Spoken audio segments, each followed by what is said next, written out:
தாழ்மையுள்ளவரிடம்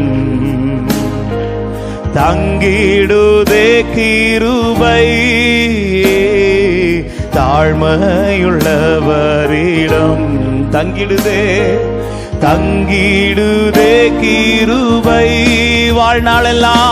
வாழ்நாளெல்லாம் அது போதுமே, சுகமுடன் தம்பலமுடன். வாழ்நாளெல்லாம் அது போதுமே, சுகமுடன் தம்பலமுடன். சேவை செய்ய எத்தனை பேர் வாஞ்சையா கேட்குறீங்க ஆண்டவர்ட்ட? அப்ப அவங்க கிருபை மட்டும் தாங்க ஆண்டவரே. ஆமென். சேவை செய்ய கிருபை தாருமே. தம் கிருபை